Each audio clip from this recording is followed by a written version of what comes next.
Good morning प्यारे बच्चों, स्वागत है आपका एक बार फिर क्लास 6 में। और आज हम करने जा रहे हैं वही अपना चैप्टर नंबर 4, आधारभूत ज्यामितीय अवधारणाएं। जैसे कि आपको ज्ञात है बच्चों कि हम 4.1 से लेकर 4.5 तक की जो आपकी प्रश्नावली थी उनको कंप्लीट करा चुके हैं। तो आज हम करने जा रहे हैं प्रश्नावली 4.6। तो जल्दी से वीडियो को लाइक करिए, कमेंट करिए और अभी तक अगर चैनल को सब्सक्राइब नहीं किया तो सब्सक्राइब भी ज़रूर करिए ताकि आपको लेटेस्ट वीडियो मिलती रहे। तो बढ़ते हैं क्वेश्चन नंबर 1 की ओर। जैसे आपके स्क्रीन के ऊपर यहाँ पे दिखाई दे रहा बच्चों, आकृति को देखकर लिखिए। यानी कि आकृति आपने देखनी, कौन सी आकृति आपको दिखाई दे रही है? ये, ठीक है। तो एक सर्कल है, इसमें बहुत सारी कुछ अपग्रेडेड है। अपग्रेड मीन्स इसमें मैंने कुछ आकृतियाँ और बना रखी है, अंदर कुछ लाइनें आपको दिख रही होंगी, ई डी ए बी, ठीक है। ए बी एक जैसे कर्व है, ए ओ बी, बिंदु पी क्यू सी, बहुत सारे बिंदु आपको दिखाई दे रहे हैं। तो उनको ध्यान में रखकर बच्चों हमने चेक करना है कि वो क्या क्या हैं। उनके विषय में अभी जो आपसे क्वेश्चन पूछे जाएंगे वो आपने ध्यान से पढ़ने हैं और उनके आंसर देने हैं। तो सबसे पहले क्वेश्चन नंबर 1 का ए पार्ट है, वृत्त का केंद्र। तो बच्चों वृत्त का केंद्र मतलब होता है सेंटर। और आप जानते हैं कि इस वाले में आपने ढूंढना है कि सेंटर मतलब जो ठीक जिसका नाम क्या है, केंद्र क्या होगा, यानी बीचों बीच में कौन सा बिंदु दिखाई दे रहा है आपको? ओ। तो आपका आंसर हो जाएगा वृत्त का केंद्र क्या होगा बच्चों? आंसर होगा इसका ओ, ठीक है। बात आती है बच्चों 3 त्रिज्याएं। जैसे आपको पता है ना कि वृत्त कैसे बनता है। वृत्त बनता है, जैसे मैं आपको यहाँ पे बना के दिखा देता हूँ। ये आपका वृत्त बना बच्चों, ठीक है। ये आपका वृत्त बना है और ये इसका क्या होता है बच्चों? सेंटर होता है। जैसे मैंने कहा कि इस आकृति में सेंटर क्या है? ओ। तो यहाँ पे भी मैंने एक आकृति दोबारा बना दी और यहाँ पे आप देख रहे हैं कि उसका केंद्र क्या है? ओ। अब बोल रहा बच्चों इसमें 3 त्रिज्याएं मतलब जो केंद्र से सर्कल के यानी कि वृत्त के बाउंड्री तक आते हैं। जैसे आपको यहाँ पे ये सर्कल की क्या होगी? त्रिज्या होगी यहाँ से यहाँ तक। तो अब त्रिज्या कौन सी दिख रही है आपको? केंद्र से जो जा रहा है। तो ओ ए एक त्रिज्या ये है, एक ओ बी और एक इधर चलेगी ओ सी, ठीक है। तो इनके नाम क्या होंगे? ओ ए ओ बी ओ सी, 3 त्रिज्याएं आपकी आ गई, ठीक है। तो बच्चों यहाँ पे सी पार्ट है, एक व्यास। अब आपको पता है व्यास किसे बोलते हैं? कि जो वृत्त के केंद्र से होकर जाए, कोई लाइन जो है वो वृत्त के केंद्र के, यहाँ पे देखो केंद्र ये है, वहाँ से होकर पास हो, यानी वहाँ से गुजरे केंद्र से और वृत्त के दोनों तरफ, यानी कि जो उसकी बाउंड्री है इस साइड भी वहाँ तक उसको मिले वहाँ तक। जैसे अगर मैं कहूँगा कि यहाँ पे जैसे मैं इसी को बढ़ा दूँ, ये त्रिज्या है, इसको मैं आगे बढ़ा दूँ और यहाँ तक कर दूँ बच्चों, और बोलो क्या ये आपकी एक व्यास है? तो आप बोलोगे व्यास नहीं है, क्योंकि व्यास केंद्र से पास होती है, केंद्र से गुजरती है, लेकिन बाउंड्री तक भी जाती है। यानी कि उसकी सीमा है, बाउंड्री मतलब जो सीमा है उसकी, यहाँ तक उसको मिलना चाहिए था। जैसे इस साइड मिला है, इस साइड भी मिलना चाहिए था। यहाँ पे देख रहे हैं आप, ब्रेक हो गया, खुला स्थान है यहाँ पे, तो इसका मतलब हम इसको व्यास नहीं कहेंगे, जबकि ए सी को हम क्या कहेंगे? व्यास कहेंगे, ठीक है। समझ में बात आई? जो केंद्र से होकर गुजरे लेकिन वृत्त के जो बाउंड्री है, सीमा है, वहाँ तक टच करे। तो आपके पास व्यास क्या आ जाएगा बच्चों? ए सी। बच्चों अगला है डी, एक जीवा। जीवा किसे बोलते हैं? कि जो वृत्त के केंद्र से भी, इसको भी अब व्यास को भी हम बोल सकते हैं जीवा, लेकिन जो वृत्त के क्या हो, जो उसके सीमाएं हैं वहाँ पे 2 बिंदु, जैसे एक बिंदु ई है और एक बिंदु क्या है? डी। अगर इनको मैं मिला दूँ तो ये भी आपकी क्या कहलाएगी? वृत्त की जीवा कहलाएगी। अब आप सोच रहे होंगे कि ए और सी भी क्या जीवा है? हाँ, हो सकती है। जो ए और सी है बच्चों, यानी कि ए से सी तक है, वैसे ये वृत्त की क्या है? व्यास है। जो वृत्त के अंदर सबसे बड़ी जो जीवा होती है वो वृत्त का खुद व्यास ही होता है, ठीक है। कभी कभी आपके पास क्वेश्चन आ सकता है कि ए सी जो है यानी कि जो वृत्त का व्यास है, क्या वो जीवा है? तो हाँ आप लिखेंगे हाँ ये जीवा हो सकती है या होती है, ठीक है। अब ऐसे जीवा क्या हो? जीवा यहाँ से भी खींच सकते हैं आप। जैसे मैं कहूँगा यहाँ से खींच लो, ये हो गया, मतलब 2 बिंदु, यानी कि वृत्त के अंदर 2 बिंदु। जैसे मैंने कहा ये ए बी है, ये फिर ये मैंने बी सी कह दिया, ठीक है। यहाँ से भी खींच सकते हैं आप, यहाँ से यहाँ तक खींच सकते हैं, ठीक है। तो ये मतलब वृत्त के जो बाउंड्री पे 2 बिंदु को मिलाने पर जो बनेगा उसे हम क्या बोलते हैं? वृत्त की जीवा बोलते हैं, ठीक है। अब आएंगे बच्चों अगला पॉइंट, अभ्यंतर में 2 बिंदु। अभ्यंतर का मतलब क्या होता है? वृत्त के अंदर, ठीक है, इंटीरियर पोर्शन में। तो अभ्यंतर में 2 बिंदु कौन कौन से दिख रहे हैं आपको?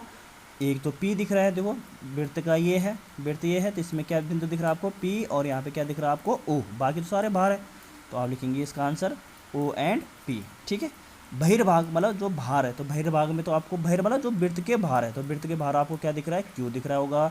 तो आप लिखेंगे वृत्त के बाहर कौन सा बिंदु है, क्यू। बहिर्भाग मतलब बही मतलब बाहर, भाग मतलब जो बाहर की ओर भाग है उसका, ठीक है। ये जो बाहर की ओर बिंदु बोल रहे हैं यहाँ पे, ठीक है, यानी कि जो वृत्त है उसके बाहर के भाग में कौन सा बिंदु है, तो बाहर के भाग में तो आपको दिख रहा है क्यू बिंदु है, ठीक है। अब लिख रहा हो यहाँ पे कि एक त्रिज्य खंड, ठीक है। तो एक त्रिज्य खंड मैंने बोला, त्रिज्य खंड जैसे नाम से स्पष्ट है, याद कैसे रखना आपने, त्रिज्य खंड का मतलब कि जो त्रिज्याओं से मिलकर बना है। तो देखो त्रिज्याओं से मिलकर, तो ये वाला पोर्शन बना है, देखो एक त्रिज्या ये बोली मैंने ओ ए, और एक त्रिज्या आपकी थी ओ बी, यानी कि जो ये वाला पोर्शन होगा बच्चों वो आपका क्या कहलाएगा, त्रिज्य खंड कहलाएगा। इसलिए इसका नाम क्या रखा मैंने, ओ A B, O A B, ये आपका त्रिज्य खंड हो गया।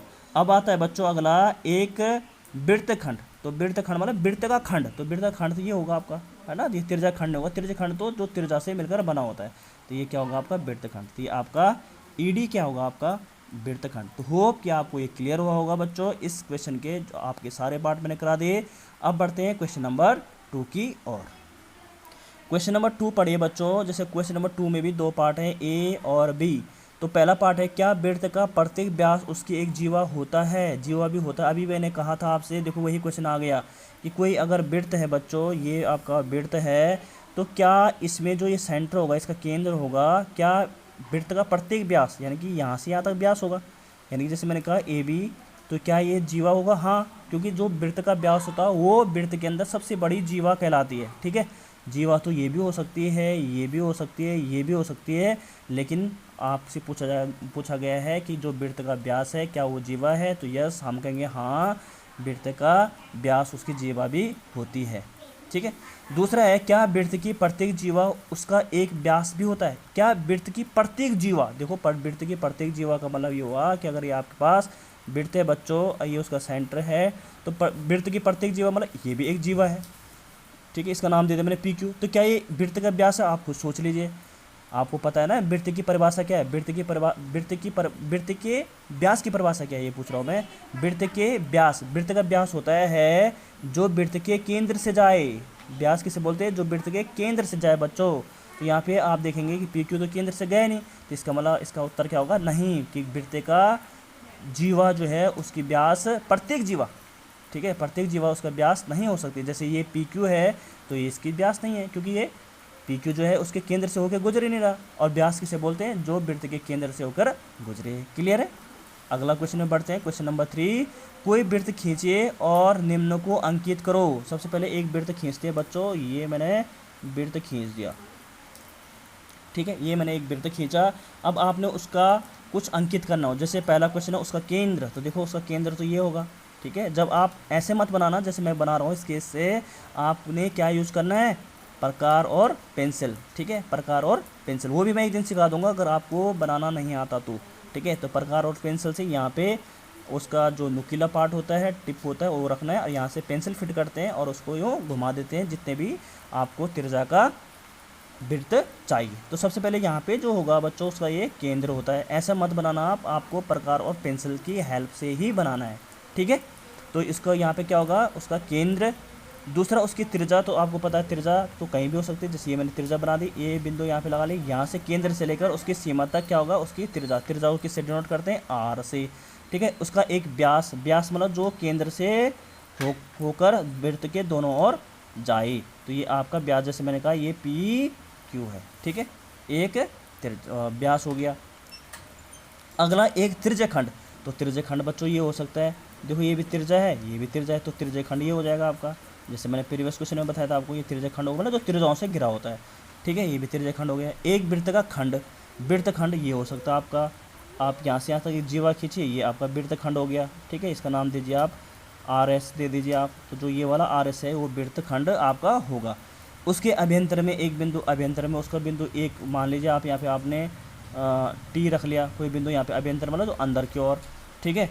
बहिर्भाग में एक बिंदु, बहिर्भाग में एक बिंदु आपने यहाँ पे एस रख लिया, ठीक है, कुछ भी रख सकते हैं आप, एस नहीं, एस यहाँ पे ऑलरेडी यूज हो चुका, एम रख लिया, एम कर लीजिए इसे, ठीक है। बहिर्भाग में एक बिंदु हो गया, एक चाप हो गया, चाप आपका ये हो गया आर एस, ये क्या हो, खुद ही एक चाप है, तो ये इसका चाप है, ठीक है। तो आप इसको ध्यान से समझिएगा और इन क्वेश्चनों को दोबारा करेगा। तो थैंक यू सो मच बच्चों।